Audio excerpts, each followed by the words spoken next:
창세기 10장 1절부터 11장 9절까지인데요. 11장 1절부터 9절까지만 읽겠습니다. 창세기 10장 1절부터 11장 9절까지인데 11장 1절부터 9절까지만 읽겠습니다. 다 같이 한 목소리로 합독하겠습니다. 온 땅의 언어가 하나요 말이 하나였더라. 이에 그들이 동방으로 옮기다가 신할 평지를 만나 거기 거류하며 서로 말하되 자 벽돌을 만들어 견고히 굽자 하고 이에 벽돌로 돌을 대신하며 역청으로 진흙을 대신하고 또 말하되 자 성읍과 탑을 건설하여 그 탑 꼭대기를 하늘에 닿게 하여 우리 이름을 내고 온 지면에 흩어짐을 면하자 하였더니 여호와께서 사람들이 건설하는 그 성읍과 탑을 보려고 내려오셨더라. 여호와께서 이르시되 이 무리가 한 족속이요 언어도 하나이므로 이같이 시작하였으니 이후로는 그 하고자 하는 일을 막을 수 없으리로다.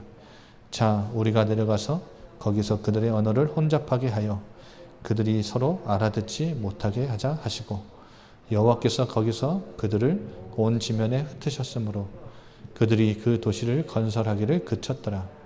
그러므로 그 이름을 바벨이라 하니 이는 여호와께서 거기서 온 땅의 언어를 혼잡하게 하셨음이니라. 여호와께서 거기서 그들을 온 지면에 흩으셨더라. 아멘.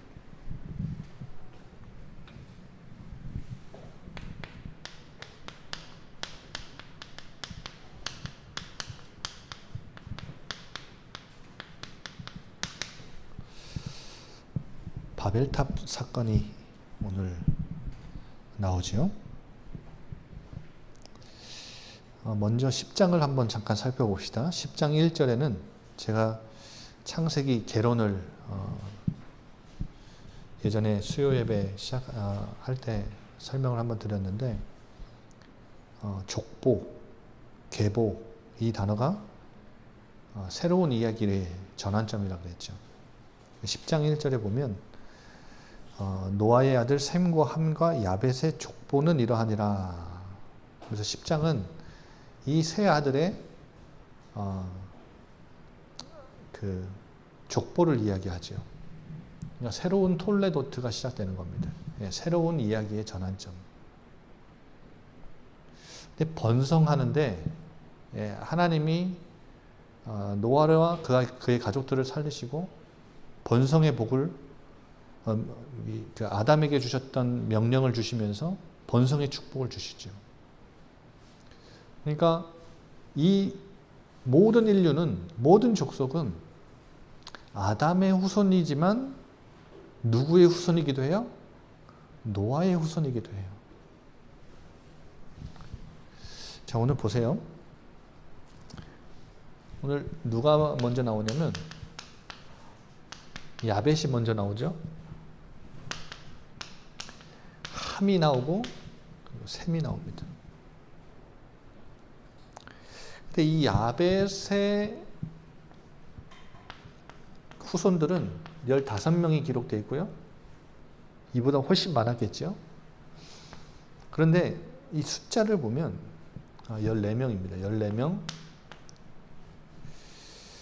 그리고 함의 후손은 30명이 기록되어 있어요. 오늘 10장에 보면요. 그리고 이 셈의 후손은 26명이 기록되어 있습니다.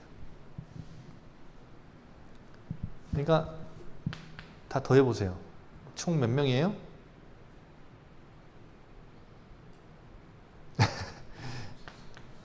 갑자기 수학 시간이에요. 70명. 그러면 70명을 이 창세기 저자가 기록한 이유가 있어요. 왜냐하면 이 7이라는 숫자는요, 성경에서 완전수예요, 완전수. 7, 70, 뭐 이런 숫자가 완전수입니다. 무슨 말이냐면 숫자를 일부러 맞춘 거예요. 뭘 위해서요?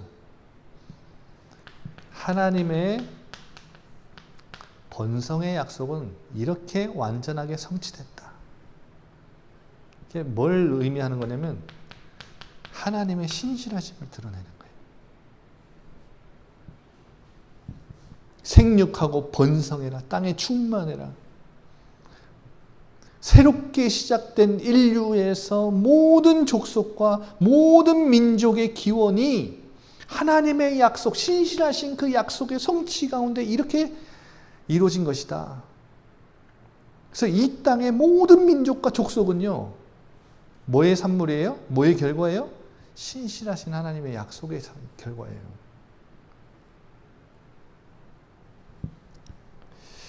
그래서 우리가 지금 계속 창세기를 보고 있는데 어떤 하나님이 여러분에게 다 부각이 되고 보여집니까?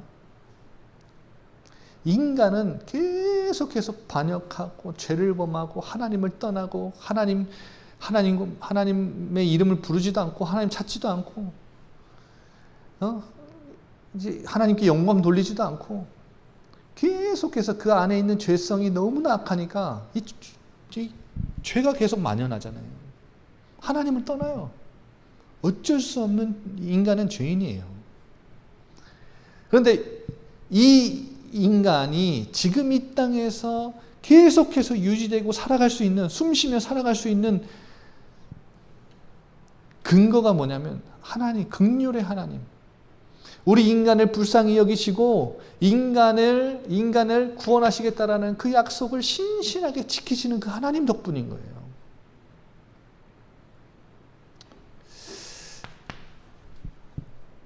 그런데 보세요. 오늘 10장에서 제가 왜 10장부터 했는데 10장을 읽지 않은 이유가 뭐냐면 10장은 여러분이 이 셈과 함과 야벳이 누굴 낳았다, 뭘 낳았다 그걸 다 외울 필요 하나도 없습니다. 딱 한 명만 보면 돼요. 10장에서 가장 강조하는 게 뭔지 아세요? 누가 제일 먼저 나오죠? 야벳이 나오는데 아니 그게 아니고 10장 6절부터 보면 함의 아들들이 나오죠. 그런데 이 함의 아들들 중에 누가 나오냐? 이 함이 지난주에 봤죠? 노아의 아버지의 하체를 보고 저주를 받았잖아요. 이 함의 아들 10장 누구를 보면 되냐? 8절부터. 그러니까 누가 누구를 낳고 누구를 낳고 누구는 누구를 낳고 이게 계속 반복되는데 8절부터 보면 구스가 누구를 낳아요? 니므롯을 낳아요. 근데 이 니므롯은요 쫙 이 사람의 행적을 쫙 길게 펼쳐서 보여주죠. 그러니까 누가 누구를 낳고 그 누구는 또 누구를 낳고 이게 계속 반복되는데 이 니므롯은 8절부터 12절까지 그가 한 일을 쫙 늘려서 보여줘요. 그러니까 주목하라 이거예요. 10장 8절 보세요. 10장 8절 보세요. 그는 누구래요? 첫 용사다. 고대의 용사였어요. 그는 뭐에 능숙해요? 사냥에 능숙한 자예요. 그러니까 호전적인 성향이지요. 막 싸우려고 막 이런 성향이에요. 그런데 어떤 사냥에 능숙했는데 용감한 사냥꾼인데 여호와 앞에서 용감한 사냥꾼이다 그러죠. 9절에. 9절 보세요. 누구 앞에서 용감한 사냥꾼이라고요? 여호와 앞에서. 이 말은 여호와가 그 인정한 사냥꾼이다 이 말이 아니라 예전에 말씀드렸죠. 최상급 표현이에요. 이 고대 근동에서 최고로 뛰어난 사냥꾼, 용사, 용감한 사람. 여러분이 니므롯이 시날이라는 땅, 메소포타미아에서 여러 국가 도시들을 뭐 하냐면 병합을 시켜요. 그게 어디 나오죠? 10절에 나오죠. 그의 나라는 시날 땅의 바벨과 에렉과 악갓과 갈레에서 시작되었습니다. 그러니까 한 도시가 아니라 여러 도시들을 병합해요. 한마디로 뭘 이루죠? 대제국을 이룹니다. 그래서 그의 나라 이렇게 되어 있죠. 그의 나라. 이 니무롯이 여러 나라를 병합해서 시날이라는 바벨이라는 땅에서 이 뭘 만들어요? 대제국을, 그의 나라를 형성을 해요. 자기의 세력을 형성을 하죠. 그런데 참 재밌는 게 11절 보세요. 10장 11절. 그가 그 땅에서 어디로 나아갔어요? 어디로 나갔죠? 그러니까 이 시날 땅은 남쪽이거든요. 아수르는 북쪽이에요. 한마디로 남쪽에서 나라들을 병합해서 대제국을 형성하고 세력을 형성했을 뿐만 아니라 어디로 올라갔어요? 북쪽까지 올라갔어요. 아수르 지역까지 진출한 거예요. 한마디로 세력을 뭐 한 거죠? 확장한 거예요. 자신의 영역을 확장한 거예요. 그래서 12절 보세요. 니느웨와 갈라 사이에 레센을 건설했다. 레센이 뭡니까? 큰 성읍을 건설했다.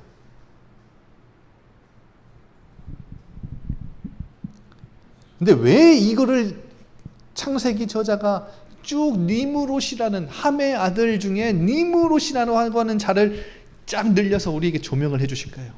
왜 그러실까요?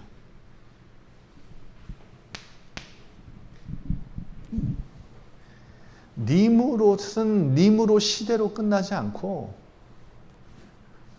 니무롯 정신의 결과물이 산물이 있는데 그 산물이 바로 바벨 그 시날이라는 곳에서 탑을 지은 거예요. 성읍과 탑을 지은 거예요. 그게 바로 창세기 11장이에요.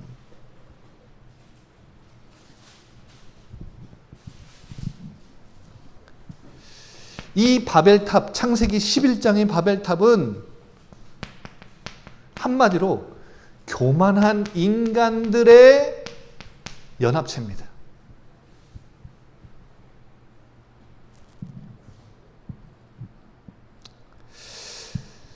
이들은 뭘 대적해요? 문제가 뭐예요? 하나님을 대적해요. 연합체를 만들어서 세력을 만들어서 하나님을 대적해요. 하나님의 나라와 영광과 뜻과는 전혀 상관없이 하나님의 영광을 위해 지어진 인간인데 하나님의 뜻을 이루기 위해 청지기로 대리인으로 만들어진 존재인데 하나님의 나라를 위해 지어진 인간인데 이것과 전혀 상관없이 하나님을 대적해서 뭐예요? 교만한 인간이 하나님을 대적해서 뭘 높여요? 스스로를 높이는 교만의 절정. 자기 이름을 높이는 자기의 영광과 자기의 내 영광과 내 뜻과 내 나라를 세우기 위한 교만 집합체, 교만의 절정이 바로 바벨탑이에요. 하나님 필요 없다. 하나님, 우리가 대신할 수 있다. 우리가 힘을 합치면 우리의 지혜로 하나님 따위는 없어도 된다. 쿠데타를 일으킨 거예요.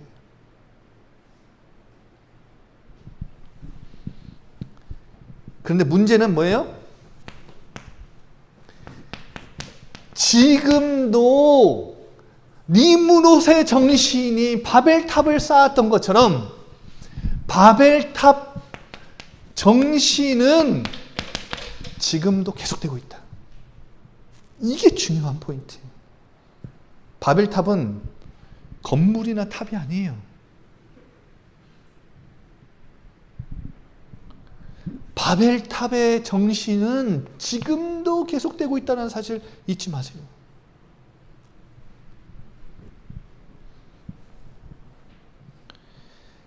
여러분,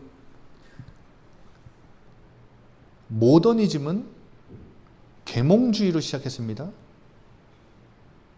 계몽주의 이전에는 야, 너 하나님 믿어. 그러면 다 믿었어요. 의심하지 않았습니다. 야, 너 믿어. 하나님 믿으면 복받아. 믿어. 그냥 믿어.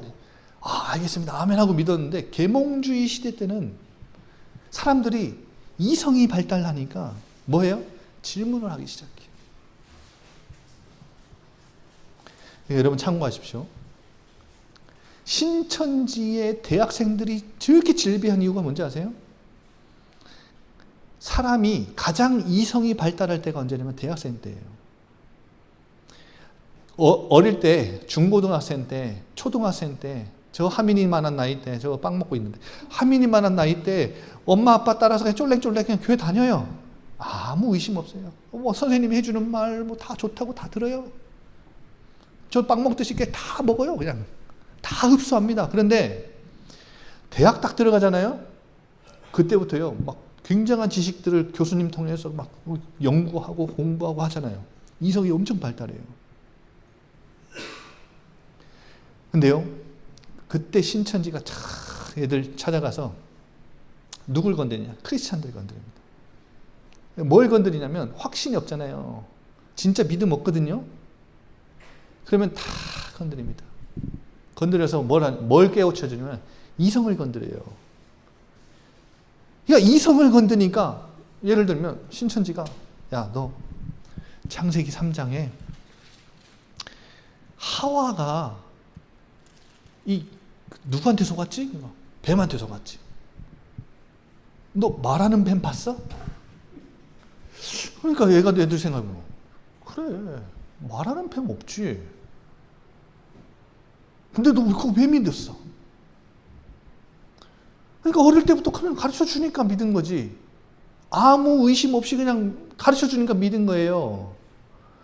그런데 이 대학생쯤 되면요, 자기의 생각으로 자기가 판단하고 결정하고 할 수 있기 때문에 이 이성이 발달하니까 이 이성을, 이 믿음에서 영적인 사실을 보지 못하는 애들은 이걸 건드리면 의심을 하기 시작하죠. 그래서 그 이야기를 쏙 들어갑니다. 그게 신천지의 전략이에요. 걔네들이 바보라서 가는 게 아닙니다. 똑똑해서 가는 거예요. 근데 생각해보세요. 이성으로 믿습니까? 근데 계몽주의 시대는 이성으로 확인되어야만 믿겠다라는 시대예요.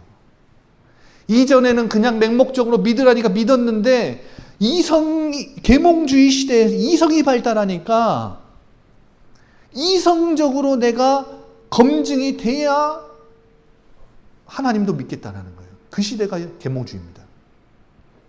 그게 모더니즘이에요. 그런데 포스트 모더니즘은 다르죠. 모더니즘 다음에 포스트 모더니즘이 일어났는데, 포스트 모더니즘은 과학과 의학과 함께 발달이 됐어요. 그래서 포스트 모더니즘은요, 예전에 모더니즘에서 그 인정했던 진리, 하나님, 성경에 대한 권위, 이런 것들 다 무너뜨립니다. 다 의심하게 만들어요. 그래서 과학과 의학의 발달로 함께 성장을 한 게 포스트 모더니즘인데, 이 과학주의가 일어나세요. 이제는 이성이 아니에요. 뭘로 검증이 돼야 믿겠다는 거예요? 과학으로 검증이 돼야 믿겠다는 거예요. 그게 포스트 모던이에요. 어렵지요. 근데 어렵지 않아요. 그게 우리가 지금 흘러온 시대예요. 근데 우리 아버지 세대나 예전의 목사님들은 이런 시대의 흐름 속에서, 시대 정신과 세대의 흐름 속에서 신학을 공부하고 가르치진 않았기 때문에 어떻게 가르쳤어요? 야, 믿어. 믿는 게 복이요. 그러니까 우리 아이들은, 자녀들은 아니, 이해가 돼야 믿지. 근거가 있어야 믿지. 이런 세대예요. 이게 세대가 완전 달라. 이제는 야, 과학적으로 지금 검증돼야 난 믿겠다는 시대입니다.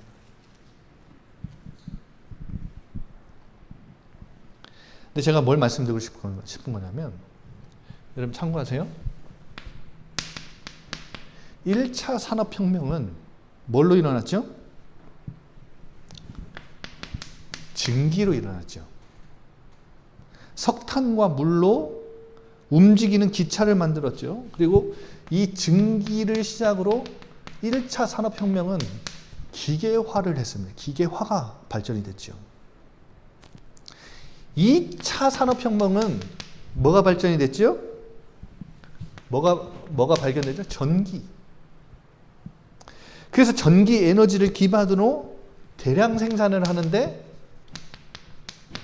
2차 산업혁명은 생산화입니다. 생산화. 3차 산업혁명은 뭐가 개발이 됐죠?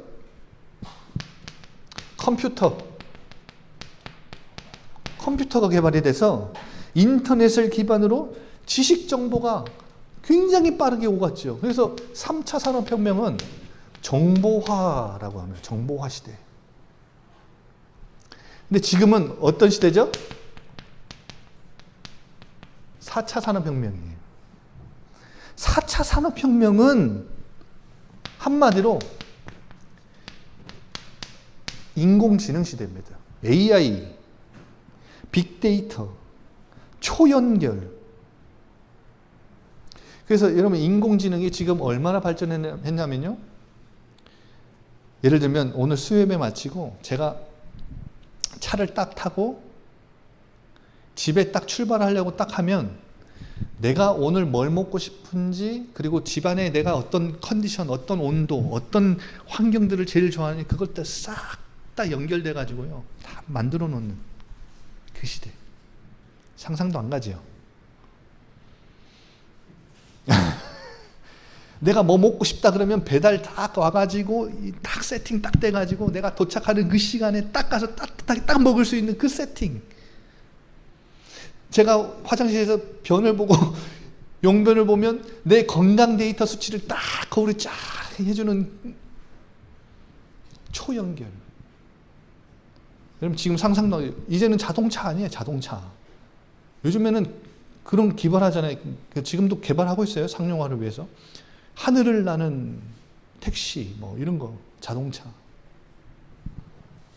아니 목사님 그런 시대가 언제 옵니까? 여러분 불과 몇 년 전만 해도 우리 삐삐 차고 다닐 때 핸드폰으로 인터넷 한다, 결제한다, 뭐 음식을 시킨다. 뭐 여러분 그거 상상이나 해봤습니까? 스마트폰 나오기 전에 우리 그 상상도 못했어요. 여러분 인공지능, AI 시대. 이제는 생각도 인간이 귀찮은 거예요. 누구한테 물어봐요? AI한테 다 물어봐요. 4년에는 우리 한국에서도 동물을 실험으로 지금 개발을 하고 있고요. 2017년에는 런던에서 이미 굉장히 많이 개발이 됐어요. 활성화가 돼 개발 성공했죠. 근데 문제는 여러분 그 인공 자궁, 인공 태반이 아니라 여러분 혹시 그거 들어보셨어요? 유전공학이 엄청 발달해 가지고요. 그 유전자 가위라고 있습니다. 유전자 가위 아세요? 유전자 가위. 유전자 가위로 인간의 DNA 속에서 아주 탁월하고 뛰어난 부분만 딱 잘라가지고 합쳐가지고 뭘 만드냐면 디자인 베이비, 맞춤형 아기를 탄생시키는. 그러니까 생명도 뭐예요? 우리가 낳을 수 있다는 거예요. 우리가 만들 수 있다는 거예요. 아주 우월한 DNA 유전자들만 다 가위로 잘라가지고 다 합쳐가지고 인공 자궁과 태반 다 해가지고 다 인간을 만들겠다. 여러분 이 생명의 영역까지 침범을 하려고 하는 게 지금 과학과 의학입니다. 누구의 영역이에요? 하나님의 영역이에요. 그러니까 점점 하나님이 설 자리를 없게 만드는 거예요.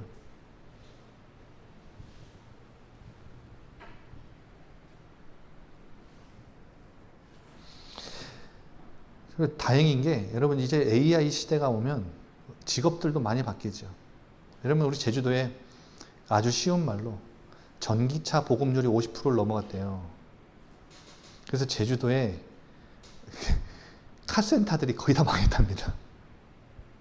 전기차는 이 내연기관차랑 다르니까 고칠 일이 없잖아요. 별로 없잖아요. 내연기관차만큼. 그러니까 지금 AI가 발전하면서 그런 것들이 많이 하고 있는데 다행인 것은 AI가 설교문을 작성해 줄 수는 있지만 뭐요? 하나님의 뜻과 계획을 기도하면서 받아가지고 메시지를 해줄 수 없기 때문에 이 목회자의 자리까지는 차지 못하겠죠. 근데 뭐 어떤 교회는 그 AI 통해서 메시지 하는 교회도 있다고 하더라고요. 근데 하나님의 계획과 뜻과 시간표를 어떻게 알아서 이 영적인 걸 전달받아서 전달을 할 수 있겠습니까? 목사는 안 없어질 것 같아요. 4차 산업, 5차 산업이 돼도 안 없어지겠죠. 여러분, 과학과 기술이 발전해서 인간이 스스로 신이 되려는 이 시도는 계속 앞으로도 될 겁니다. 그리고 지금 국가적으로 보세요. 바벨탑이 없습니까? 지금 국제 정세 보세요. 뭐예요? 제가 봤을 때는 미국을 시작으로 해서 자국 중심주의가 시작됐잖아요. 미국이 지금 외치고 있는 게 뭐예요? 트럼프 대통령이 다시 당선된 이유가 뭐예요?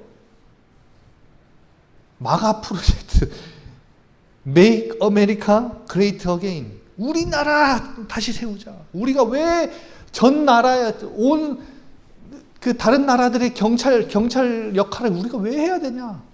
우리나라에 집중하자. 우리나라 국익에 집중하자. 우리나라를 다시 세우자. 우리나라를 더 잘 먹고 잘 살게 하자. 그래서 그 다른 나라에서 온 사람들 다 쫓아내고. 지금 뭐예요 이게 왜 이게? 다 바벨탑 정신. 미국은 전에도 말씀드렸지만 하나님의 은혜로 세워진 나라예요. 하나님이 은혜 주시면 어떻게 되는지 하나님의 살아계심을 나타내고 드러내야 되는 나라예요. 하나님이 복 주신 나라잖아요. 여러분 미국의 건국 그걸 보면요. 여러분 하나님 이름 없이는 미국이라는 나라는 없습니다. 그래서 미국의 대통령들은 다 뭡니까? 그거 할 때 취임식 할 때 어디다 손 올려놓고 기도하죠? 성경책에다 다 하고 손 올려놓고 대통령들 다 기도하잖아요. 이 나라는 누구의 나라라는 거예요? 하나님 나라라는 거예요. 하나님이 복 주신 나라라는 거예요. 그런데 어떤 정신이 지금 나라와 국가에 다 파고들었어요? 바벨탑, 내 이름, 우리나라. 사회 모든 각계, 가치, 계층, 각 분야의 정치, 경제, 사회, 교육, 문화 모든 분야가 다 보세요. 경쟁과 과시가 가득하잖아요. 뭘 위해서요? 야, 내 거, 우리 이름. 심지어 교회도 우리 교회, 우리 목사님. 교회도 그렇게 되면요. 저는 그 교회는 바벨탑 정신이 파고든 교회라고 생각합니다. 사탄이 좋아하죠. 내 아성을 막 높이고. 제가 말씀드렸잖아요. 제가 여러분 이런 거 제대로 여러분에게 가르치지 않으면 솔직히 말씀드리고 우리 교회 부흥시키고 하는 데는요.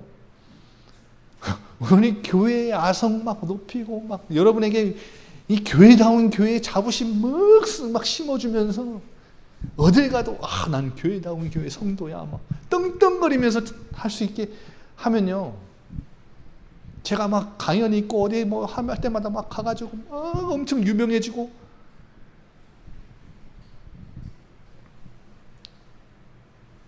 여러분 바벨탑 정신이에요.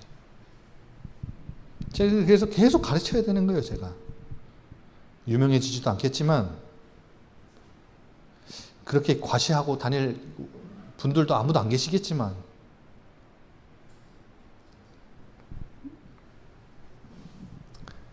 여러분 그리고 기억하세요. 포스트 모더니즘은 나중에 설명드리겠습니다. 다원화 시대입니다. 다원화 시대.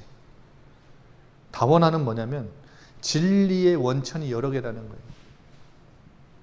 이게 포스트 모더니즘이에요. 그리고 지금 이 시대는 자본주의 사회입니다. 자본주의가 탁 자리를 잡고 있어요. 자본주의가 뭐가 문제냐면 하나님 자리에 뭐가 서 있어요? 돈이 서 있는 거예요. 만몬이 서 있다고요.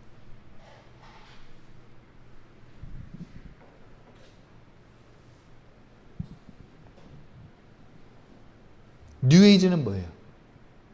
뉴에이지. 하나님 자리에 누굴 세워요? 나를 세워요. 그래서 저는 심히 좀 걱정되는데 카톡에 어떤 분들 프로필 쫙 보다 보면 야, 이거 자기계발서에 나와 있는 내용들인데 자기계발서가 근데 거의 대부분 다 뉴에이지 정신이거든요.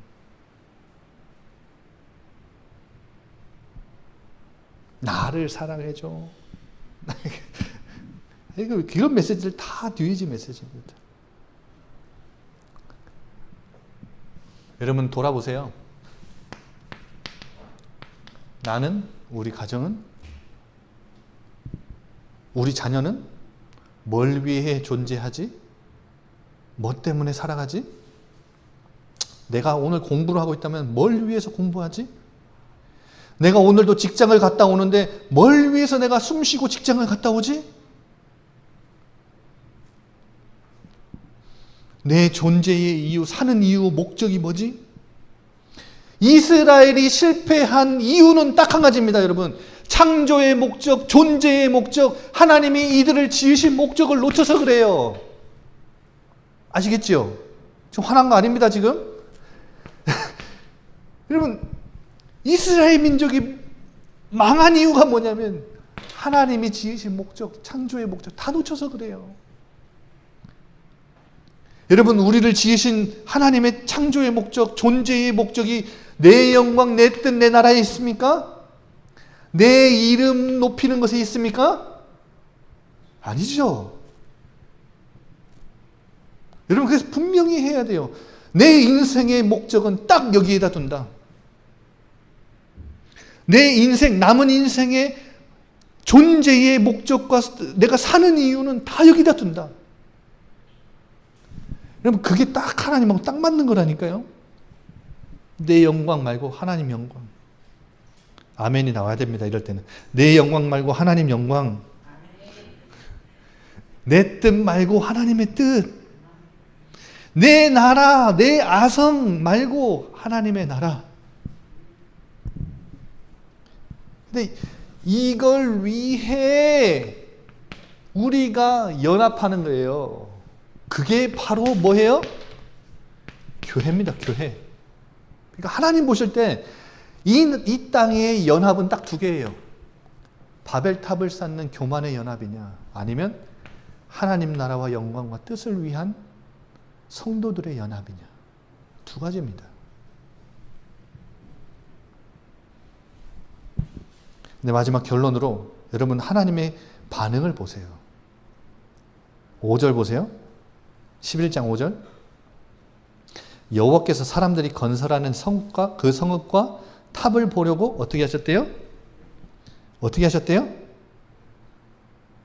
11장 5절. 내려오셨대요. 무슨 말일까요? 아무리 큰 성읍을 쌓고 큰 탑을 지어도 여러분 결론적으로 하나님은 하늘에서 어떻다는 거예요? 안 보인다는 거예요. 하나님 비웃는다는 거예요. 지금 이 구절은요, 하나님의 비아냥이에요. 비아냥. 어이구, 그래. 너희들이 큰 성읍을 지어봤냐. 아이고, 그래. 하늘까지 올라오는 큰 탑을 짓겠다고? 난 안 보이는데? 하나님 어처구니 없어 하는 거예요. 이사야서 40장 22절.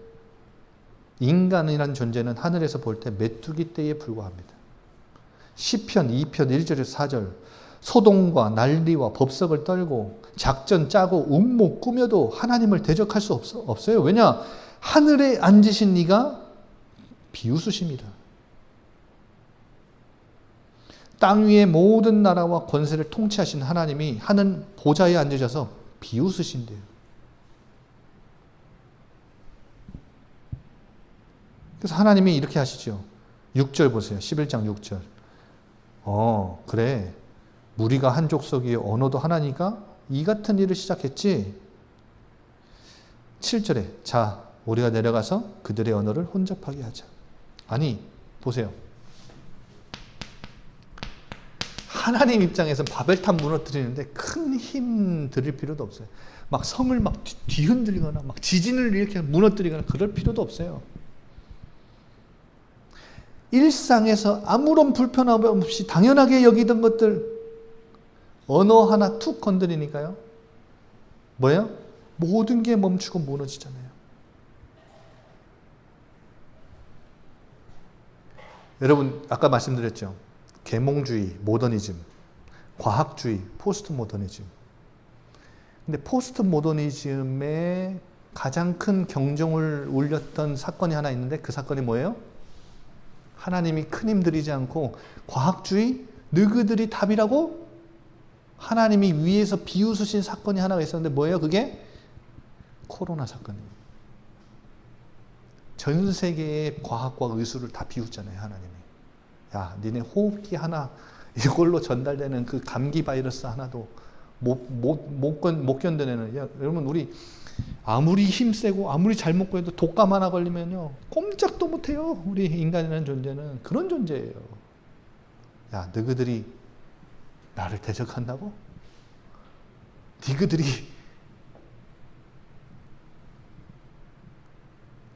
하늘까지 높아져 보겠다고?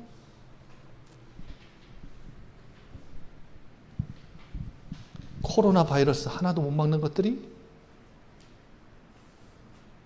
독감 하나 걸리면 그 장사 갔던 사람이 비실비실대면서 누워가지고 아무것도 못하는 그런 연약한 너네 인간이 코로나 걸려보셨어요? 집사님? 안 걸리셨어요?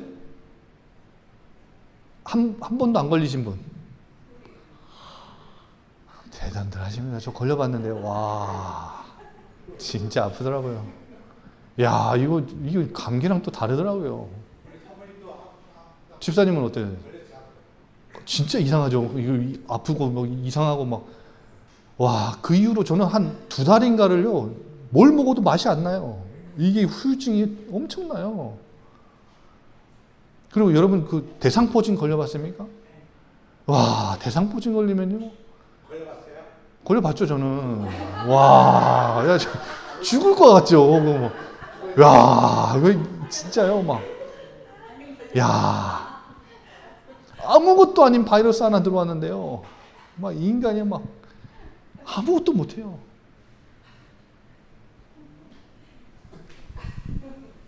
보세요. 높아진다고요, 인간이? 하나님 비웃으세요. 그런데 반대로 하나님의 영광과 뜻과 나라를 위해 모여진 우리 성도들, 이 교회, 여기에 방향 맞춘 성도, 여기에 방향 맞춘 교회, 하나님 얼마나 기뻐하실까요? 다 같이 기도합시다. 아버지 하나님 감사합니다. 하나님